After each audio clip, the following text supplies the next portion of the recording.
Dr. Chuck the Science Schmuck. Synchronize. It bothers me slightly that, although you can't see it, the closet behind this camera is just slightly open. And that's the closet where I keep my squirrel. So, that has absolutely nothing to do with whatever it is I'm doing right now. What am I doing right now? Well, it occurred to me that it is beneficial to have a security camera. So I'm going to make a security camera out of various parts I've found. The first thing that a security camera requires is a casing. So let's start with that. That's the easy part. In order to make a casing, ooh, that's very sweet. But not what I'm interested in right now. I need a mold. So if you recall, I have used sand-based molds before. That's what this is. This is not oats. I ate the oats. It is now sand. Because I had nowhere else to put it. I've used sand-based molds before, but the problem is that the last one relied on a binder made out of gelatin. And now you may think to yourself, gelatin? Well, that's a fine substance. It has no flavor. It's tasty. It's in food. Every kid loves gelatin. Well, the thing you don't really know is, well, you do probably know it, but you really kind of push it to the back of your head when you're eating Jell-O, is the fact that it's made of meat. It's made of collagen that has been boiled out of bones. And then, what is that? Why is it sticky?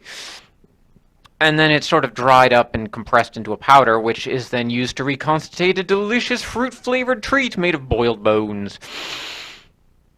The problem being that when you mix that with sand and use it to cast concrete in your basement, it goes bad. And it smells bad because it's made of protein, so it basically turns into rotting meat.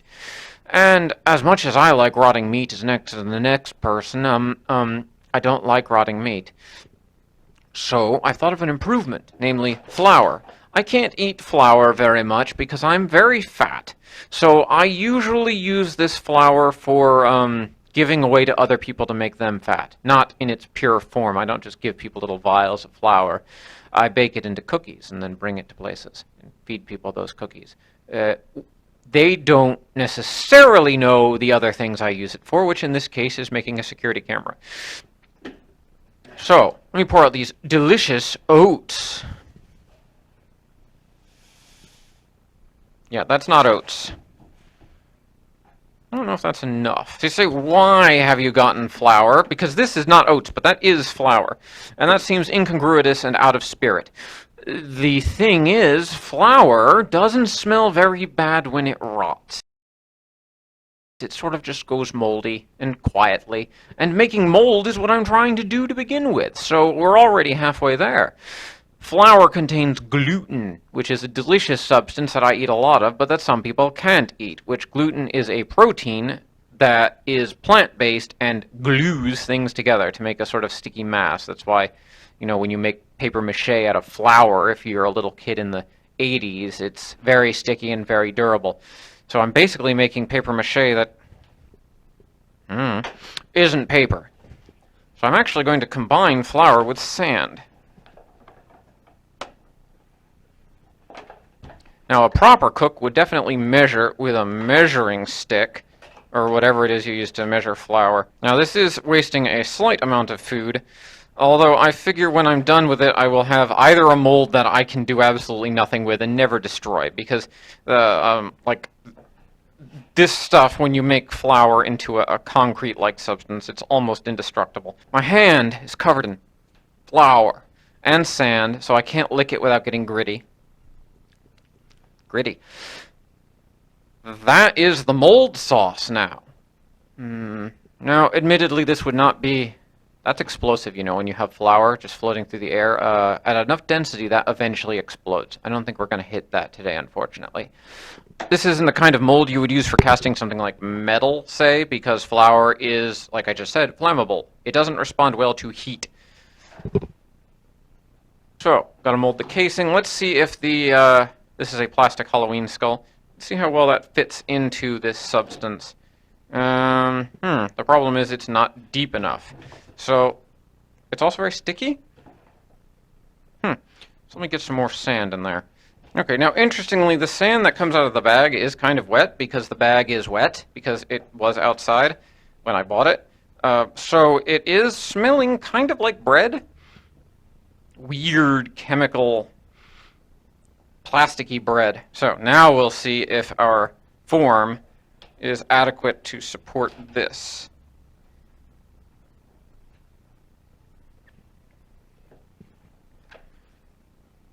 Looks like roughly yes and no and maybe. So it has the depth. I now have a mixture of flour and sand, of which I will apply this delicious, not very delicious water, which is weird because it's not the grossest, not because it's gross to drink it, but because the tap water here, wherever I am, tastes really odd.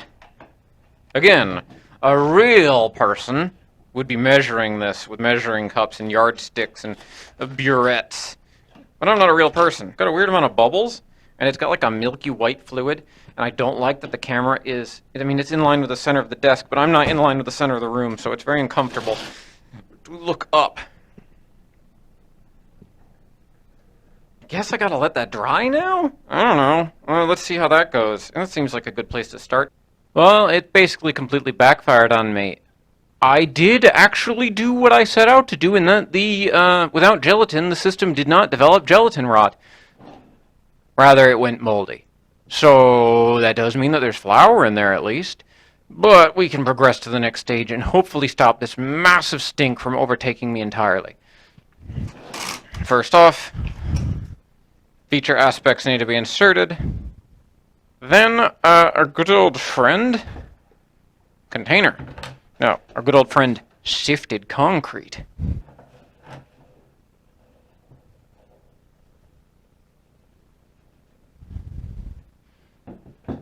It's probably, not a safe gas to be breathing, but sure is pretty.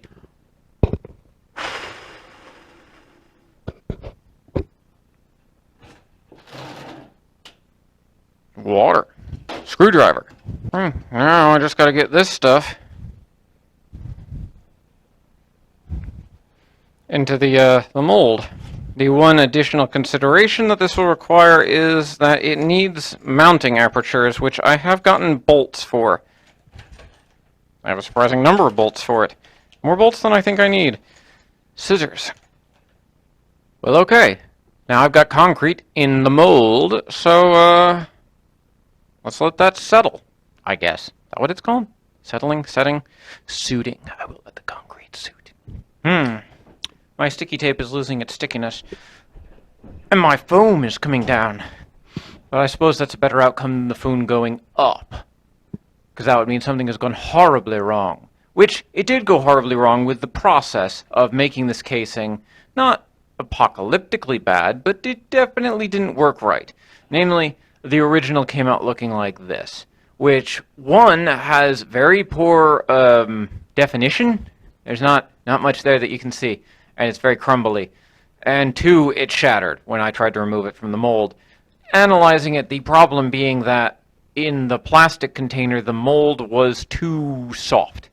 It was too wet. So it couldn't really develop the level of resolution that I required, and it didn't allow the concrete to harden 100%. It was still too moist. Part of the concrete processing is that it has to dry. So I improved the process and repeated it. This time, you don't see it, but there was a metal container instead of a plastic one. I just made this, I did the same thing in a big bowl, and I made it dry in the oven. Terrible pain to try to get it out of there, because you have to get it wet to get it back out, and boy did that smell bad. But that allowed me to improve the ultimate output resolution to produce this, which is what that was supposed to look like. Now I have made some modifications, namely I added holes to the front through the concrete with a mold. Very tough to get the mold out of there.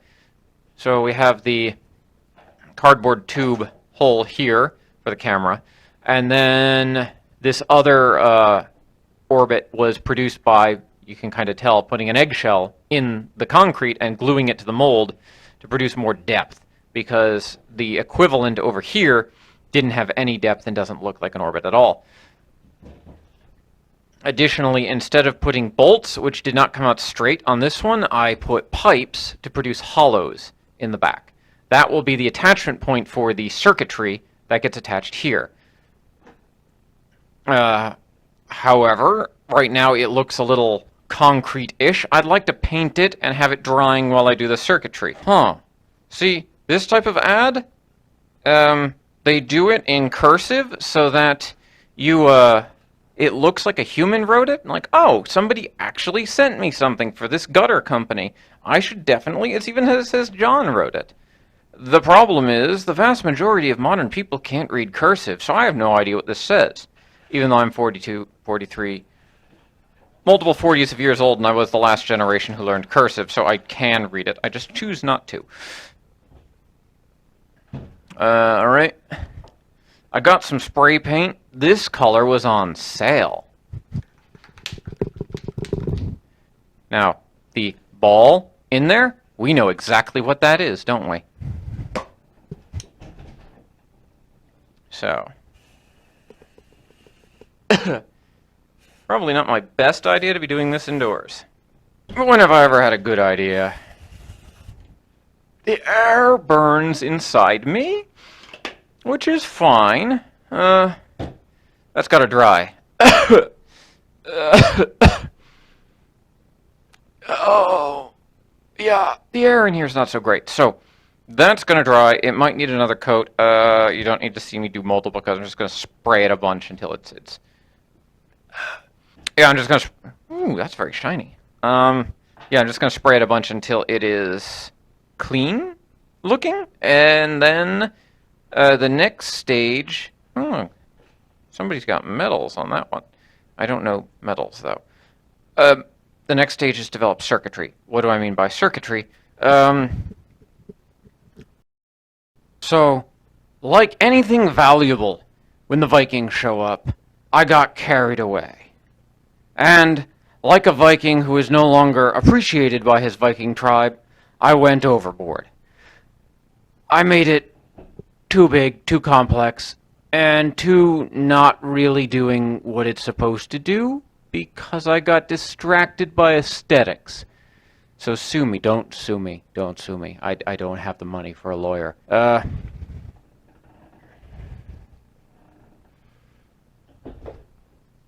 So, that's what I came up with. It's got circuitry. It certainly does have circuitry. That is a thing it has. Now, right now, the legs holding it up are not ideal. They're just sort of for stability's sake. I had it fall over, and it bent itself all over the place. Why? I don't know why. It's made of... Do you know how many screws are in this thing from different sources? Like, I used my entire stock of random screws, and they are all very random. It's actually intended to hang. But what it's got is it takes wall electricity through this homemade lamp cord. That's clearly safe, because I don't think the screw in it actually goes through the wires. That connects to... There is an outlet in there. Now that's linked to. And a switch to turn it on and off, which then connects the 120 volts to... Well, one, there's this transformer, which doesn't really do much right now. It has a supply line in here somewhere, but I found that this thing, which is a Motorola cell phone charger that I have soldered to wires, probably provides a better voltage to specifically that, which is a system of infrared LEDs designed to support night vision in the camera. As you can see, there's a light bulb in the front of the skull going through that hole where the camera was originally supposed to go, which is linked to this 120 volt PIR sensor. So, if the skull is willing to stand up, I can plug this in theory, and not die.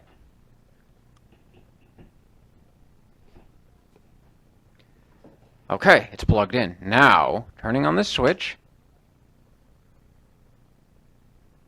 will result in the light turning on.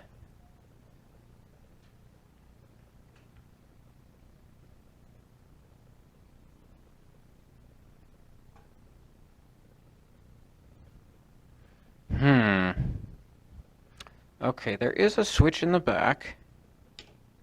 So, switching it that way flips the PIR. So, if anything with human body temperature interrupts its vision through that sensor, it will turn on as long as this random switch in the back is set. So, it has a motion sensing light. The light over here was also supposed to be motion sensing because the camera or the transformer is on the same system. I do not know if it actually is projecting anything because it's infrared and I can't see infrared. Switching the switch the other way turns the light on constant. So it actually does work as a cool looking strange light source.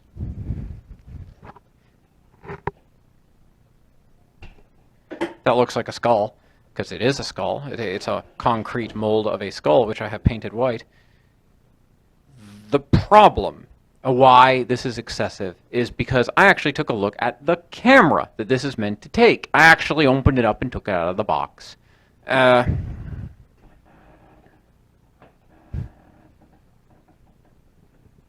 This is the camera. This is the actual business end of the whole circuit. This is a drive cam, and I originally got it because I was going to put it in my car, but the place where I work has proprietary, rules on the campus, and it says you're not allowed to take a camera on here under any circumstances. So either I can take this thing on and off, or really you shouldn't just have one, because then they'll show up and they'll be, hey, why you got a camera? What are you filming? Those fractioning towers aren't going to, film themselves, so leave them alone. But then when I actually looked at it, it's like, oh, well, this has a setting where you can turn it on, and it will detect motion automatically and turn on its own night vision. It does everything that this giant wooden skull-shaped system does already. I could have just stuck it to anything, and it would work fine. It has a USB, too. Interestingly enough, I added an adapter in there, so I can plug this into that adapter and connect to the wall outlet directly, which is connected to the wall.